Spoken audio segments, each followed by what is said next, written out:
second.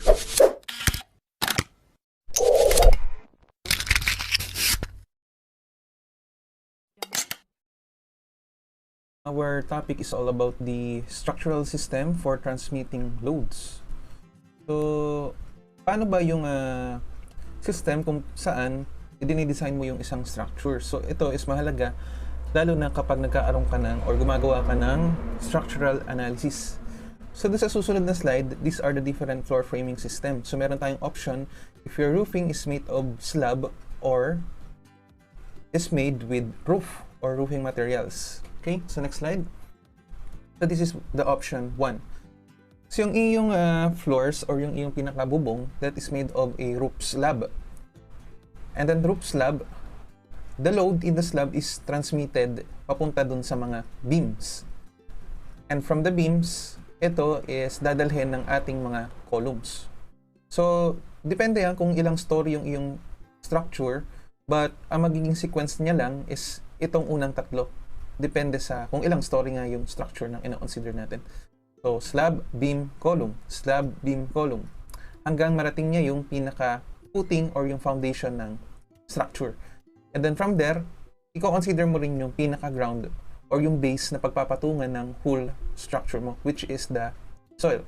Ito kasi meron kang specific na soil-bearing capacity na kailangan ma-attain para mapagpatungan ng structure na gagawin mo. So yung soil-bearing capacity niyan, meron kang mga certain tests which will be discussed sa inyong soil mechanics or foundation engineering. Okay? So, ayun nga, may mga tests yung ginagawa. So, pwedeng FDT test or yung soil boring test. Okay? So, the other option is, halos kapareho lang nito, but kung maaalala nyo kasi, yung beam mo kasi meron dalawang klase. So, meron ka talagang ordinary beam and meron kang tinatawag na girder. Okay? So, the option 2, dito papasok yung beam at saka girder. So, alam nyo na naman yung difference na nun. Diniscuss natin yan sa ating mechanics of deformable bodies. So, from the slab, yung slab mo will be carried by your beams or sometimes this is referred to as the joists. And then from that joist, ito is i-carry ng isa pang type ng beam which is the girder. So, mas malaki ito compared sa ordinary beam. And from the girder, this will be carried by the column. So yung last three structural members is pare-pareho lang. So column, footing, soil. So that will be carried by the column, and then from the column, so again, if depende sa story niyan, babalik ka lang ulit sa slab, tapos joist, tapos girder, tapos column. And then it will be carried by the footing or the foundation, and then balik ulit tayo sa soil or ground. The last option is when we are using roof framing system o yung mga yero, yung bubong na nakikita nyo dyan, or pagkapagagamitan mo na ng trusses. Okay? So from the roof, okay, so meron kang roof dyan. This roof, so syempre, ang dadali ng roof is yung wind load mo. The roofing material will be carried by the purlins. And from the purlins, o yung pamakuan nung iyong pinakabubong, so that will be carried by your trusses. Ayan. And then the trusses, so meron kang tinatawag na roof beam. Okay? And then from roof beam, meron kang column. Actually, ito, parang in-assume niya na siya ay na bungalow. Pero after the column, if, for example, a two-story building yan, o two-story residential house, so from the column, pupunta ka sa slab.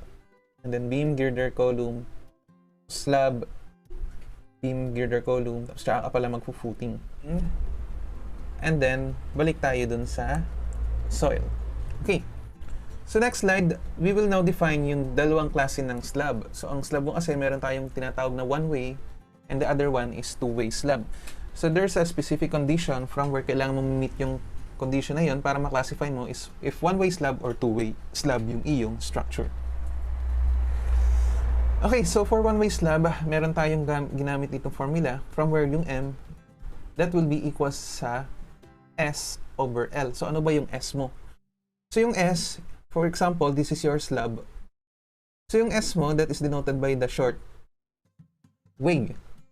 Okay? Or yung short span, yung mas maikling span dun sa iyong slab. Again, ito yung slab mo ha. Ayan. So i-disregard mo yung length ng S, hindi kasama yung beam. Ito yung beam eh. and ito yung girder. Hindi kasama. So, isusubtract mo yung kanyang dimension. So, loob-loob yan, yung inner dimension. So, S over L. So, ang L mo is yung longer span o yung mas mahaba. So, dapat daw yan is less than 1/2 or 0.5. Or, kapag binaligtad mo yung L over S, dapat siya ay greater than 2 in order to classify that as one-way slab. So, ganito yung magiging itsura ng one-way slab mo. Based dun sa loading na mangyayari. Okay? And then for two-way slab, yung formula or yung equation, yung M, which is equals to S over L, should be greater than 0.5. Or the ratio of the longer span over the short span should be less than 2. So magiging itsura ng loading ng iyong two-way slab is ganito. Okay? So doon sa longer span, trapezoidal yung kanyang loading. Okay? So let's proceed with the next slide. So on the next slide, makikita nyo pa yung mga difference between one-way slab and two-way slab. Okay, so one-way slab, so this is supported by beams in only two side. So two side lang yung merong support kapag kay one-way slab. And kapag two-way slab, it is supported by beams in all four sides. So lahat ng kanyang side is supported by beams. So for this one-way slab, so ito lang yung may support. Okay? Next, so the ratio of the longer span. So ito lang din naman yun, nag-iba lang yung symbol niya. So for this, nakuha ko siya sa internet. Yung B, ito lang yung S doon sa previous equation natin. Okay? So wag malilito. Ito na lang na una yung gamitin yung equation. And then the last one, so the main reinforcement is provided in only one direction for one-way slab. Kaya tinawag rin siyang one-way. So ito na lang tandaan nyo, kapag two-way, mas marami yung bakal compared sa one-way slab. So kapag kay two-way slab, the main reinforcement is provided in both the direction for the two-way slab. So kagaya nga na sinabi ko, mas marami yung kanyang reinforcements. Okay, so para mas ma-visualize yung load distribution kanina, so ganito kasi magiging distribution niya. Okay, so ito yung kaninang option 1 and option 2. So dito gumamit siya ng beam at joist. So unahin natin yung first example. Again, yung slab, that will be carried by your beams. Okay? And then from the beams, yung load mo will be transferred dun sa iyong poste or column. And then, assuming that this is only a single-story building, so from column, itatransmit niya yung load papunta kay foundation or din sa footing, and then from the footing, naapatong siya syempre dun sa soil. Okay?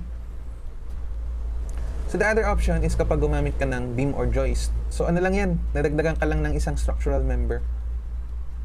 So nalagyan ka lang dito ng beam at joist. So same story lang din naman. Ano? Okay, so para mas maunawaan, i-try nating mag-solve ng load distribution system para mas maunawaan yung topic na ito.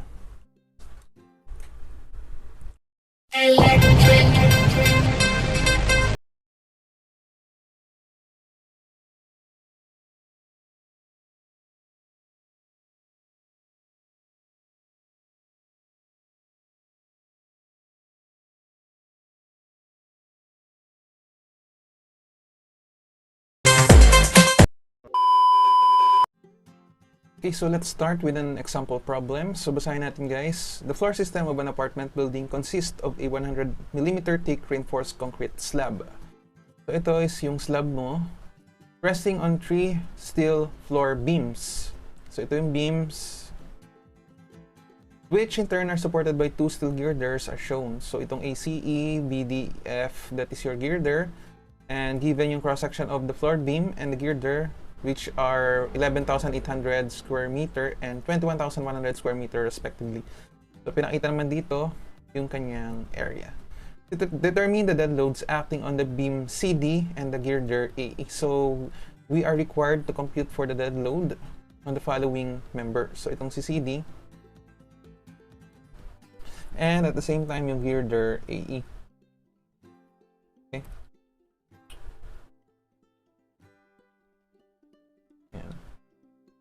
Okay, so before that, let's analyze first if this is under the category of one-way slab or two-way slab. So ano nga ang kanyang equation? So, di ba ang S over L? Check muna natin with respect to sa one-way slab.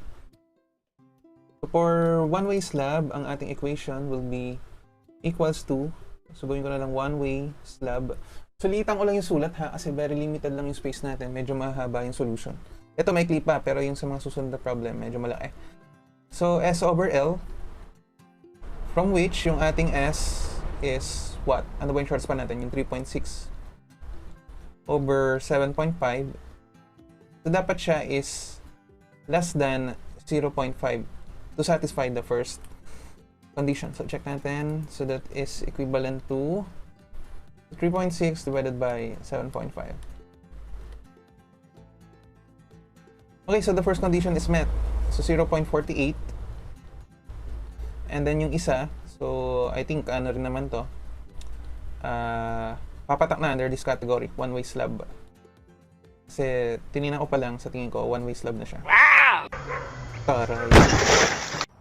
So, i-inverse ko na lang, raised to negative 1. So, that is greater than 2. So, ang answer dito is 2.083, greater than 2. Therefore, this is under the category of one-way slab. Okay, so meaning doon, ang mga loading niya ay ganito. Okay, so since yung ating, ano nga, di ba ang ating beam or yung joist yung magke-carry ng load ng iyong flooring, okay?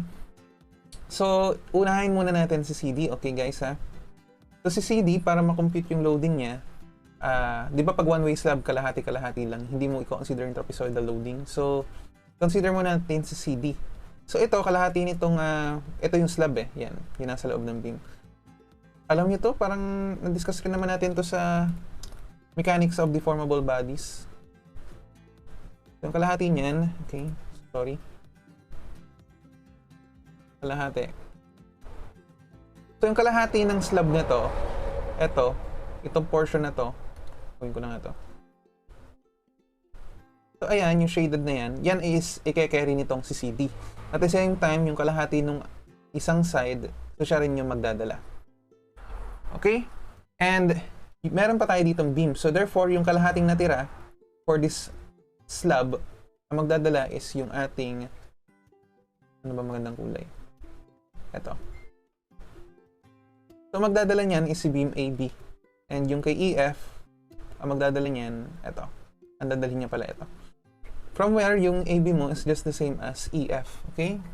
So, huwag malilito ha.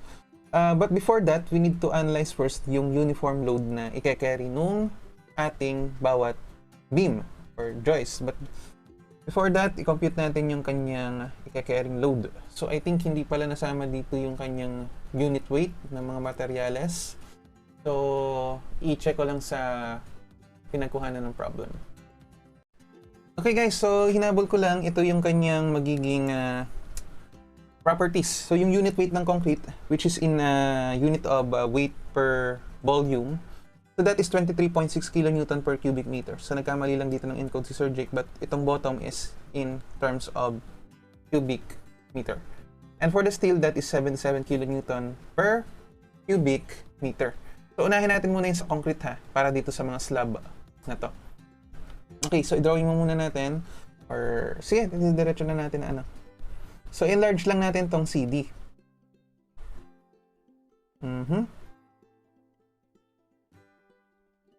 So, ito yung magiging beam CD mo. Okay. Kailangan. Alright. So, ito si CD. Okay. Gawin ko na lang yung ganyan support. Simply supported lang naman yan. So, this is point C and this is point D. So, ang kailangan nating malaman dito, so pangalanan na lang natin ito as uniform load 1. Ayan. Or omega 1. And then this one, this is omega 2. Pero, pareho lang naman sila eh. Tama? Kasi yung span naman, iisa. Gawin ko na lang siyang parehong omega 1. And actually, lahat naman to palang uniform load na to is pare-pareho. Ano? So, lahat to, si omega 1 yan. So, ito will be omega 1. So, twice, kasi dalawa siya, omega 1, itong portion na to, and ito. So, twice ng omega 1, yan yung magiging dead load ng i-carry niyan. Plus, yung uniform load o yung bigat mismo ng steel beam na to. So, ano yun ko na lang siya as the uniform load or omega nung beam CD. Okay, so para makuha yung uniform load, kailangan natin gamitin itong kanyang unit weight. So para kay omega 1, that can be computed as equals to, so again, given ka ng unit weight na 23.6 kilonewton per cubic meter. So saan mo makukuha yung isang length? So yung isa will be coming from dun sa thickness. Binigay yung thickness niya, which is 100 mm thick. So 100 mm. So from mm, we need to convert that to meter. So di ba, i-divide mo lang siya ng 100 mm kasi i-divide mo siya ng 1000 mm kasi nga in 1 meter there is 1000 mm. Okay, so ang unit natin is kilonewton per squared meter na, and then yung isang dimension will be coming from this. Okay, so kalahati lang ng 3.6. 3.6 over 2. So the uniform load 1 is equivalent to what? Alam niyo to eh. Naituro ko to sa sa mechanics of deformable bodies. Nag-design rin tayo nito yung sa flexural member. Yung aalamin mo yung mga load na i-carry niya. So this is just a continuation for structural theory. The uniform load is 4.248 kilonewton per meter. Okay, and the other one will be for the unit weight of the structural steel member CD.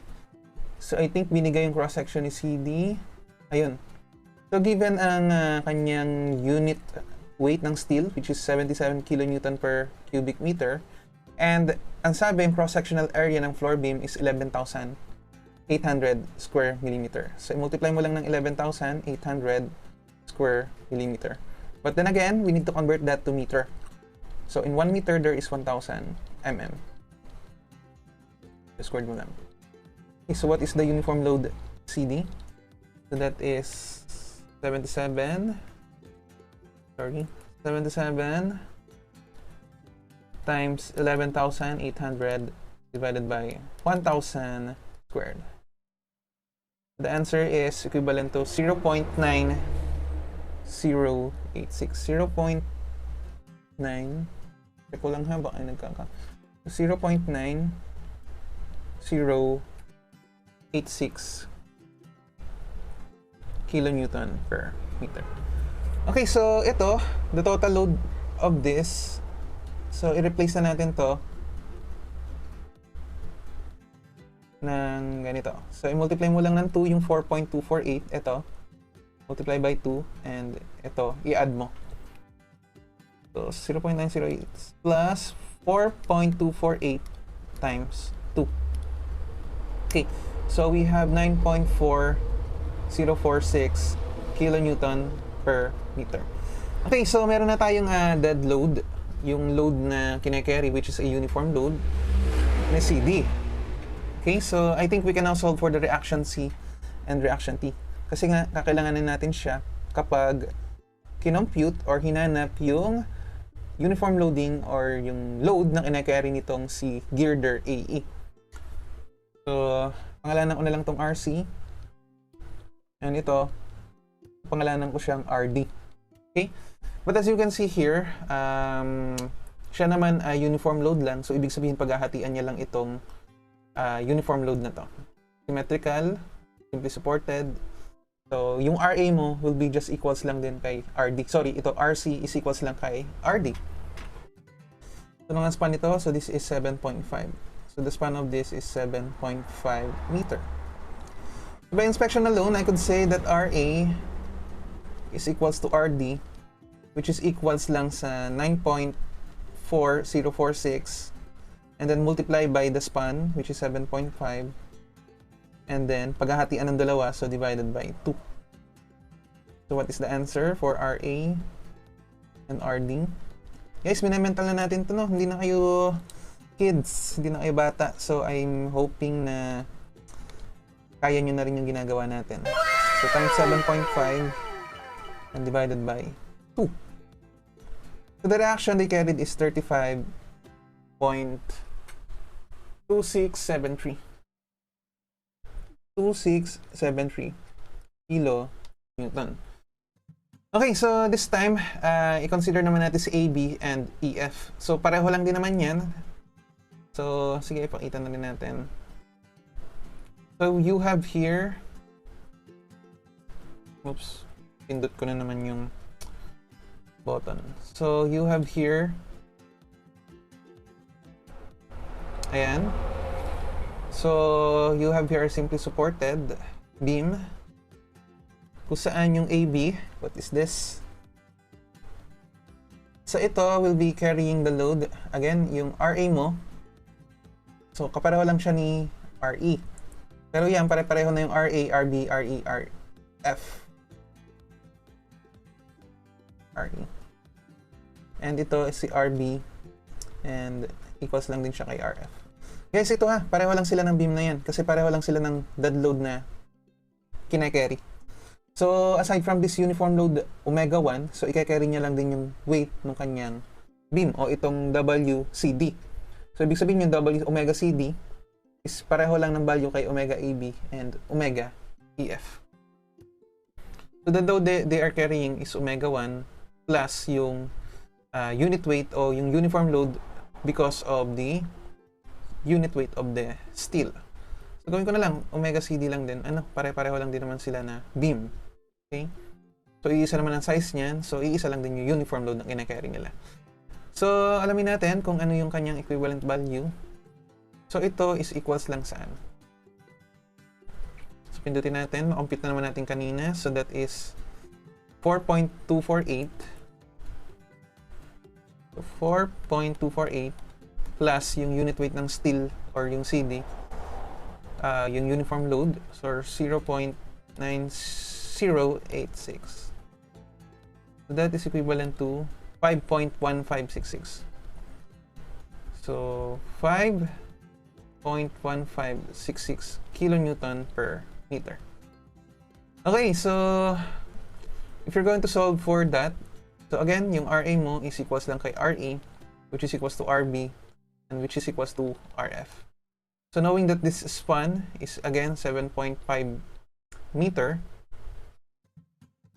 so to solve for the reaction, that is 5.1566 multiplied by 7.5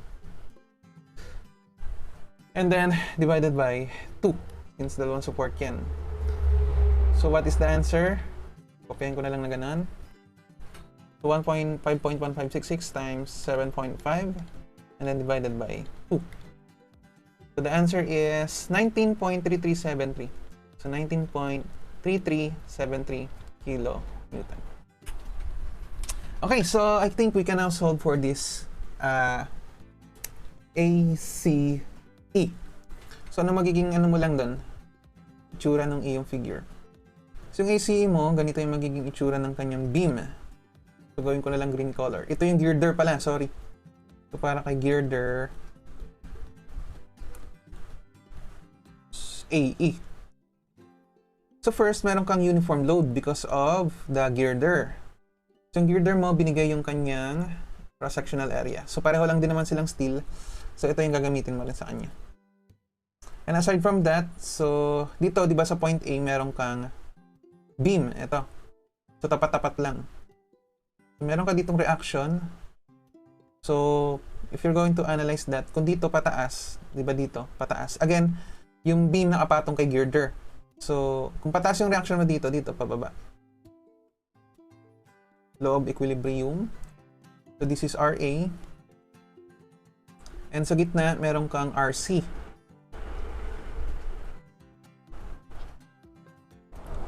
And next, so you have here RE. Again, yung value mo naman is na-compute na natin kanina. Ito, at saka ito. So, apply nyo na lang doon. And itong uniform load, so ito naman mako-compute din. So, ano yung support niya? Saan ba yung support dito? So, ito yung support. Simply supported lang din sa end nila. So, this is A, point A, and this is point E. Okay, so dito may sika. So, wala naman yan. So, paano natin masosolve ito? So, gawin ko na lang as omega AE. From where yung omega AE is, kung ipapahanap tong BF, pareho lang silang dalawa. Ano, so ito is equals lang sa 77 and then multiplied by the steel girder, itong 21,100.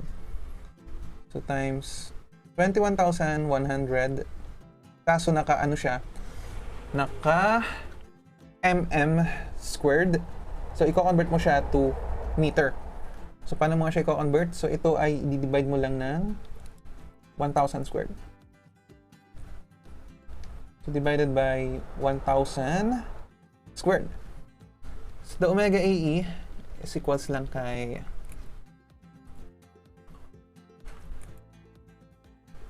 omega AE, so 77 times 21,100 divided by 1,000 squared. Okay, so that is 1.6247. So 1.6247 kilonewton per meter. So ayan na. So ano ka lang din, simple analysis para ma-solve mo yung RA and RE. So ito again, if you're going to assume the direction, pataas lang yan since all forces is downward. So basic application lang ng SRB. RA and RE. So ano bang pinapahanap? Determine the dead loads acting on the beam CD and girder AE. So yan na yung sagot. So once na-compute mo yung RA, RE, so complete analysis na siya, structural analysis. And then, itong mga reaction na to, so di ba yan yung i-carry naman ngayon ni column. So kung magdi-design ka ng poste, so for example, ito yung poste. Ayan. So, di ba meron ka ditong post dito sa A and dito sa point E. So ayun lang yan. Kung ano yung na-compute mo dito kay RA, so yan lang yun. And for RE, ayan lang din yung gagamitin mo. Yan. So dito nakapatong yung girder, di ba? So yun lang yung kwento ng structural analysis. After kay column, kung may footing ka dito, then yun lang din yung load na gagamitin mo. Okay, so the answer is eto. Hanapin mo lang to guys ha. But actually, itong diagram na to, as long as ilagay mo yung value ng RC dito and yung RD, so ayan na yan. Yun lang yung hinahanap sa problem. And for this, hanapin mo lang yung RA and RE. And then, ipakita mo lang dito yung mga value ng RA. Lagay mo yung numerical value. So, good na yan. So, kahunan mo na lang yan. Or, i-box mo to. And ito. So, na yung sinasabing structural analysis. Okay, so, try natin sa susunod na example. Okay, so next example natin. So, basahin natin yung problem. So, the slab carries a service load of 5 kilopascal. And we are required to perform a basic structural analysis of the system. So, the slab here is carrying a 5 kilopascal. So, kung titingnan mo siya sa isometric view, ayan, so naka 3-dimensional tayo. So, meron ka dito kasing floor pressure na tinatawag. Ganyan yung makikita mo. Ayan. So, yan po yung kabuuan ng 5 kilopascal. So, pressure yung pinag-uusapan. Kasi kung makikita mo dito, ayan, ito yung cross-sectional area niya, etc. So, solve natin.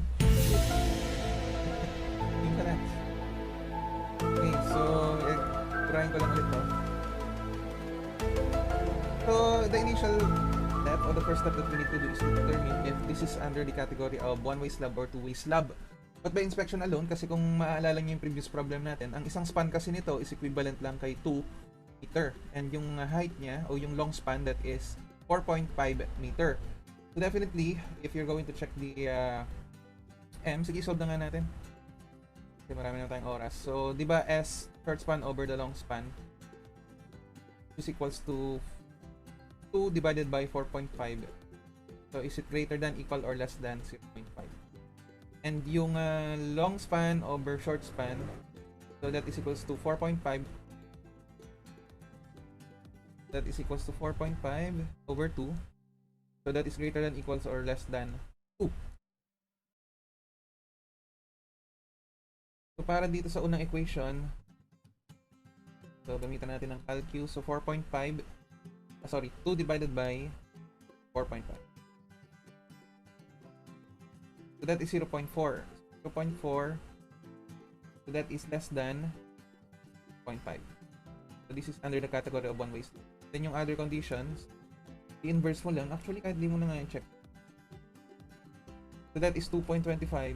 Again, greater than 2. So that is, again, under the category of one-way slab. Okay, so kung one-way yan, so sinabi naman dito, itong mga nasa gitna mo is yung ating beam. So yung beam mo yung magke-carry ng 5 kilopascal, and then from that beam, the load will be transferred papunta dun sa girder as a concentrated load. And from that girder is supported by this column at point A, E, B, K. So ibig sabihin guys, hatiin natin yung ating diagram. So ang loading mo is ito, mahati sa dalawa. So kung mapapansin nyo guys, yung ating beam B, BH, so kunin ko lang to itong BH, yan yung load na dadalhin niya, yung tigkalahati nung slab, yung one-way slab. And then itong AG, so kulayan lang natin ng dilaw para makita yung similarity. Yung AG mo is the same lang kay beam EK kasi kalahati lang yung ke-carry niya. Ngayon itong BH, itong CI, and itong DJ, so pareho lang sila ng loading na i-carry ni BH. Kalahati nito, so kalahati nito guys, plus kalahati nitong sa kabilang pan, yung kalahating slab. Okay, so from that equation, so gamitan natin ng kulay black ulit. So the beam AG, for beam AG and E. So again, yung haba ng span ng beam mo, so ano bang length nito? So ang span niya is 4.5, okay? So 4.5.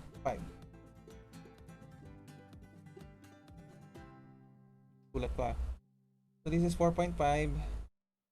So this is simply supported again. So ito, so sabihin na lang natin to ay ito yung reaction at A. So, saan yung reaction at A is equal lang kay reaction at T. And then itong RG will be just equals to RK. Okay, so meron ka dito na uniform load. So how can we compute that uniform load? So di ba given ka ng floor load o service load of 5 kilopascal. Ngayon i-multiply mo lang siya ng kalahati ng span na to. Di ba ang isang span is equivalent lang daw saan? Sa 2 meter. So ibig sabihin itong kalahati niya, so that is 1 meter, and yung other half that is also equivalent to 1 meter. Okay, so yung 4.5, di ba, sorry. Yung 5 kilopascal, di ba ang unit niya is kilonewton per squared meter. So i-multiply mo ng 1, that will be kilonewton per meter. So nasatisfy na natin yung unit ng uniform load. Or ang gawin na lang natin, i-multiply na lang natin ng 2. So the uniform load of that, so 2, then multiply by 5, and then multiply by 1. So that is 10 kilonewton per meter. Okay, so since simply supported lang yan with uniform load, so ang mangyayari, paghahatian lang ng dalawang support yung load na ito. So, ibig sabihin, the equation will be 10 times 4.5 over 2. So again guys, shortcut na lang to kasi alam nyo na to kasi simply supported lang yan. Dapat alam niyo na kahit titigan niyo lang, mako-compute niyo yung sagot. Hindi niyo na kailangan mag-summation ng moment, summation ng speed stop. So 10 times 4.5 divided by 2. So that is 22.5 kilonewton. So 22.5 kilo. Okay, so that is for AG and AK. So anong nangyari pala dito, i-multiply natin ng 2. So hindi ito para kay AG and AK. So this is for, sorry guys bagong kain kasi ako. So yung utak ko inuutos ng utak ko, i-digest muna yung food. Wala lahat yung attention ko sa utak. Hindi ka na multitask. So ito ay para kay sorry guys So ito ay para kay H? Para kay BH, kay CI, and kay DJ. And so balikan ko na lang kasi kaya ko i-multiply ng 2 kasi kalahati. So 5 times 1 yung kalahati ng isang span ng slab, and then multiply by 2 kasi dalawa siyang magkatabi. So ito yung para talaga kay AG and A. for AG and EK. For AG and EK. So ganun lang din. So pareho lang din naman sila ng length ng beam. Lagi ko talaga napipindot tong button na to ng digital pen. So simply supported again with a span of 4.5. So the uniform load, instead of multiplying it by 2, since kalahati lang or 1, so that will be the uniform load is equivalent to 5 times 1 or equal sa 5 kilonewton per. So yan yung value ng uniform. And then same equation lang naman ang mangyayari. So this is for RA. So equals lang siya sa RG. Okay? Sorry, sa RE. And itong RG equals lang siya sa RK. Saan ang equation niya will be equals to 5